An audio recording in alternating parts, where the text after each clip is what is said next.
আমি phone switch off করে সেই বিধবা মাকে নিয়ে, যে তখনও কাঁদছিল, তার দু চোখে তখনও জল, তাকে নিয়ে আমি গেটে বসলাম। 4 ভ্যান পুলিশ এলো। পুলিশকে অনেক কথা শুনতে হয় সাংবিধানিক নিয়ম অনুযায়ী। তারা বলল, সুমন্ত বাবু আপনি উঠে যান, কলকাতার আদেশ আছে। আমি বললাম, কলকাতার আদেশ থাক, এটা আমার বাউরি সমাজের আদেশ আছে। বাউরি সমাজের যে আত্মবলিদান আছে, যে আত্মবিবেচনা আছে, সে আত্মবিবেচনার আদেশ আছে যে আমি কিন্তু এই গেট ছেড়ে উঠবো না। আমার সংগঠনের কেউ এই বিধবা মহিলাকে ছেড়ে উঠবে না। তখন আমরা লড়াই আন্দোলনে গেলাম। ন্যাশনাল হাইওয়ে জানেন, শ্যাম স্টিলের পাশে আমরা লড়াই আন্দোলন আরম্ভ করলাম। এবং লড়াই আন্দোলন আরম্ভ করার পর যে মালিক কলকাতায় বসে বলছিল যে আমি বসতে চাই না, সেই মালিক তার ম্যানেজারকে বলল যে 3.5 লক্ষ টাকা একটা চাকরি এবং তার মেয়ের একটা বিবাহের জন্য তাকে আমরা যে কম্পেনসেশন আছে সে কম্পেনসেশন দিচ্ছি। আমরা যে আন্দোলন করলাম, যে লড়াই করলাম, একটা যে বিধবা মা ছিল, সেই বিধবা মাকে আমরা নিমেষে এই আন্দোলনের মাধ্যমে 3.5 লক্ষ টাকা আদায় করে দিতে পারলাম। এটার নাম হলো বাউরি সমাজ। এই সমাজের নাম হলো শিক্ষা সমিতি। এটা হলো বাউরি সমাজ, এটা হলো লড়াই, এটা হলো আন্দোলন। এই আন্দোলনে আপনাদেরকে যুক্ত হবার কাজ আমরা করতে এসেছি। আপনারা সংগঠনের সঙ্গে যুক্ত হন, আপনারা লড়াই করেন, আপনারা আন্দোলন করেন।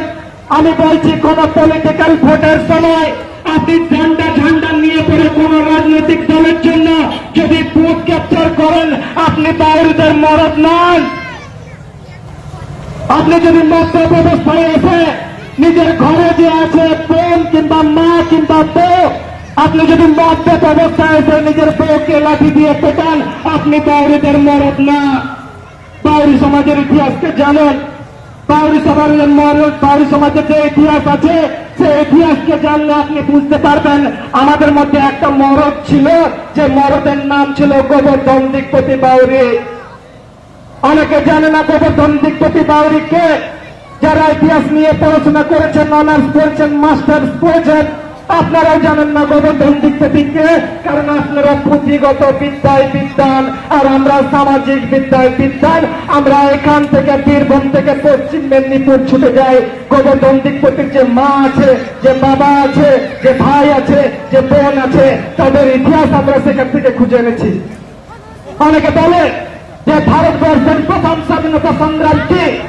আপনারা এখানে আছেন, আপনাদেরকে আমি যদি জিজ্ঞেস করি, আপনারা বলেন আপনারা ইতিহাস পড়েছেন, ভূগোল পড়েছেন, বিজ্ঞান পড়েছেন, যে ভারতবর্ষের প্রথম স্বাধীনতা সংগ্রামের নাম কি? আপনারা হই হই করে তুলে বলবেন যে সিপাহী বিদ্রোহ। সিপাহী বিদ্রোহ নাকি ভারতবর্ষের প্রথম স্বাধীনতা সংগ্রাম ছিল। এবং যিনি মঙ্গল পাণ্ডে ছিলেন, মঙ্গল পাণ্ডে নাকি ভারতবর্ষের প্রথম স্বাধীনতা সংগ্রামী। আমি বলছি ভুল ইতিহাস।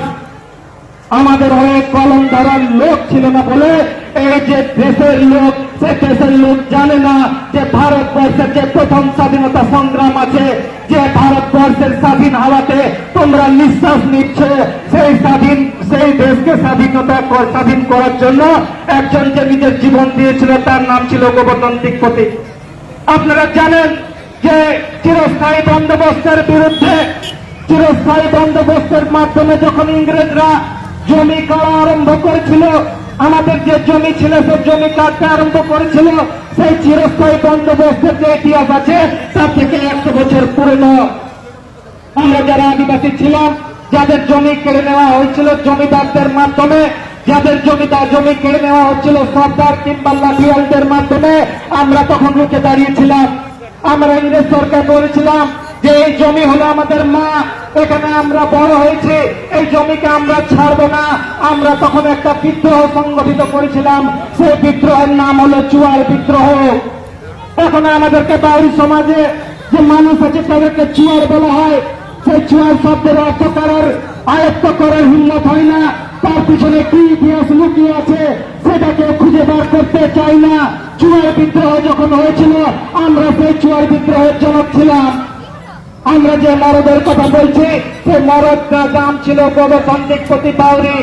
সে তখন 1500 লোক নিয়ে রায়পুর থানা ঘেরাও করেছিল, রায়পুর থানা ঘেরাও করে রায়পুর থানা জ্বালিয়েছিল এবং রায়পুর থানা জ্বালিয়ে পড়ে যে চুয়ার বিদ্রোহ ছিল সে চুয়ার বিদ্রোহ এবং ইংরেজদের বিরুদ্ধে স্বাধীনতা যুদ্ধের হুঙ্কার দিয়েছিল, সে গণতান্ত্রিক প্রতি সে মরদের কথা আমরা বলতে পেরেছি, সেই মরদের কথা বলতে আমরা এখানে এসেছি, সেই মরদের কথা আমরা এখানে বলতে এসেছি।